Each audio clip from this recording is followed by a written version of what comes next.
Welcome back to my channel. अस्सलाम वालेकुम। आज मैं आपको बताऊंगा कि क्यों हर फिज़िक्स के लॉ को मैथमेटिक्स का सहारा लेना पड़ता है, क्यों फिज़िक्स में मैथमेटिक्स ज़रूरी है, यानी फ़िज़िक्स को मैथमेटिक्स पढ़ना है वो ज़रूरी क्यों है। अगर आप फिज़िक्स पढ़ते हैं तो आपने देखा होगा कि हर लॉ, हर कानून के बाद इक्वेशन दी जाती है, वो इक्वेशन असल में मैथमेटिक्स होती है। तो वो मैथमेटिक्स क्यों ज़रूरी है। आपने अक्सर न्यूटन सेकंड लॉ पढ़ा होगा और न्यूटन सेकंड लॉ के नीचे आपने बहुत लंबी इक्वेशंस भी देखी हुई होंगी। ये इक्वेशन उस लॉ के लिए क्यों ज़रूरी हैं, या ये इक्वेशंस हमारे लिए क्यों ज़रूरी हैं, या आपने फोर्स एंड मोमेंटम का रिलेशन पढ़ने के लिए भी आपने इक्वेशंस पढ़ी हुई होंगी, या आपने अल्बर्ट आइंस्टाइन की एक मशहूर इक्वेशन जो कि उन्होंने 1905 में दी थी, E=mc², वो भी पढ़ी हुई होगी। तो क्यों फिज़िक्स में हमेशा मैथमेटिक्स ज़रूरी होता है, आज हम यही पढ़ेंगे। तो मेरा नाम है असद अली और ये आपका चैनल है फिज़िक्स वर्ल्ड वाइड, और यहाँ पर हम क्वालिटी एजुकेशन और फिज़िक्स से मोहब्बत करने वाले लोगों के लिए कंटेंट बनाते हैं। तो स्टार्ट करते हैं अपना लेक्चर। यहाँ पर आपने ये बात समझनी है कि किसी भी चीज़ को बयान करने के लिए, डिफ़ाइन करने के लिए कोई लैंग्वेज चाहिए होती है। जैसे कि मैं आप लोगों के साथ ये टॉपिक बयान कर रहा हूँ तो मुझे एक लैंग्वेज चाहिए जो कि उर्दू है। इसी तरह फ़िज़िक्स के कवानीन को हम इंग्लिश में बयान करते हैं, लेकिन अंग्रेज़ी एक यूनिवर्सल लैंग्वेज नहीं है। अंग्रेज़ी एक ऐसी लैंग्वेज नहीं है जिसको पूरी यूनिवर्स समझ पाए, या पूरी यूनिवर्स को हम उस एक लैंग्वेज में समो सकें।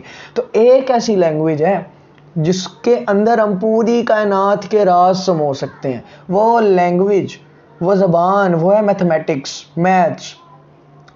क्योंकि फ़िज़िक्स इस कायनात की स्टडी करती है। फ़िज़िक्स गैलेक्सीज से लेकर प्लैनेट्स तक, एंड प्लैनेट से लेकर मॉलिक्यूल्स तक, मॉलिक्यूल से लेकर एटम्स, न्यूक्लियस, क्वार्क्स, यहाँ तक हर चीज़ का मुतालिया करती है। तो इस मुतालिए के लिए आपको एक ऐसी लैंग्वेज चाहिए जो इन सारे पैरामीटर्स पर वर्क कर सके, इनको समझ सके, और वो लैंग्वेज होती है मैथमेटिक्स। तो अब आप समझ चुके हैं कि फ़िज़िक्स पढ़ने के लिए मैथमेटिक्स क्यों ज़रूरी है, क्योंकि मैथमेटिक्स इस कायनात की ज़बान है। अब फ़िज़िक्स क्या है, तो एक राइटर के मुताबिक if mathematics is the language of the universe then physics is the poetry. आपने उर्दू पढ़ी हुई है सब बच्चों ने, या सब लोगों ने। उर्दू में दो पार्ट्स होते हैं, एक होती है नसर जिसमें डिटेल्स होती हैं, अब वो पूरा चैप्टर पढ़ते हैं, then you keep to understand the things. लेकिन उसके बाद जो दूसरी चीज़ है वो है शायरी। शायरी में बहुत कम अल्फाज में बहुत खूबसूरत तरीके से अल्फाज को इस तरह तरतीब दिया जाता है कि वो मीनिंगफुल बन जाती है। वो एक शेर 2 या 3 पेजों की तशरीह के मीनिंग निकालता है। यानी ये छोटी सी चीज़ जिसको पोइट्री कह रहे हैं वो बहुत बड़े बड़े मीनिंग्स रखती है। तो मैथमेटिक्स, अगर हम सिर्फ प्योर मैथमेटिक्स पढ़ें तो वो नसर होगी, जबकि अगर हम फिज़िक्स में मैथमेटिक्स पढ़ें तो वो शायरी होगी, क्योंकि फ़िज़िक्स की मैथमेटिक्स बहुत ज़्यादा मीनिंगफुल होती है। जैसे कि आपने पढ़ा हुआ E=mc², इसके मीनिंग, ये 3 लफ्ज़ हैं असल में, EMC, लेकिन इनके मीनिंग इंतहाई वास्ट हैं, इंतहाई वास्ट है। यूट्यूब बड़ा पड़ा है इनके मीनिंग से। तो फिज़िक्स में मैथमेटिक्स की वजह, या मैथमेटिक्स होने की वजह, वो ये है कि मैथमेटिक्स कायनात की ज़बान है, और कायनात को समझने के लिए आपको फ़िज़िक्स चाहिए, और फ़िज़िक्स क्योंकि कायनात की स्टडी करती है, और उसको समझने की खातिर फिर आपको मैथ भी चाहिए। तो मैथ असल में कायनात की ज़बान है। अगर आप अपनी डेली लाइफ में देखें, रोड पर जाते हुए अपनी नज़रें इर्द गिर्द घुमाएँ तो आपको बिल्डिंग नज़र आती हैं। इन बिल्डिंग्स में मैथमेटिक्स पाया जाता है। एक पत्ता जब गिरता है उसकी मोशन में मैथमेटिक्स पाया जाता है। तो आप मैथमेटिक्स में कैलकुलस पढ़ते हैं, जो कैलकुलस आपको बताता है कि चीज़ें टाइम के साथ किस तरह चेंज होती हैं। आप मैथमेटिक्स में कैलकुलेशंस पढ़ते हैं, क्योंकि जब आपने न्यूटन्स लॉ पढ़ लिया, न्यूटन्स का सेकेंड लॉ आपको कहता है कि हर फोर्स मैस के डायरेक्टली प्रोपोर्शनल है, यानी जितना ज़्यादा मैस होगा मुझे उतनी ज़्यादा फोर्स लगानी पड़ेगी।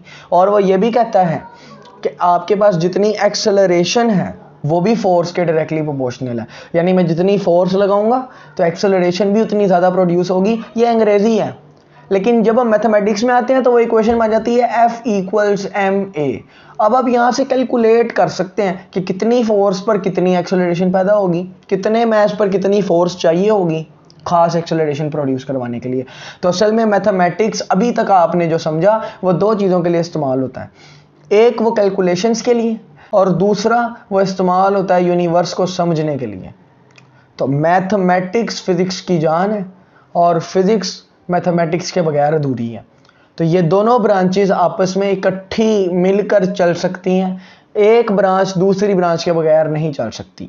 मैथमेटिक्स जो है ना वो फिजिक्स के प्रिडिक्शंस करने में भी हेल्प करती है। एल्बर्ट आइंस्टाइन ने जितनी theories the, general theory of relativity, वो उन्होंने मैथमेटिकल डेरिवेशंस और इक्वेशंस से प्रिडिक्ट की। इसी तरह ब्लैक होल की मौजूदगी वो भी मैथमेटिकल इक्वेशन से प्रिडिक्ट की गई थी, जब वो इक्वेशन हल कर रहे थे और एक इन्फिनिट मैस वाली चीज आई थी।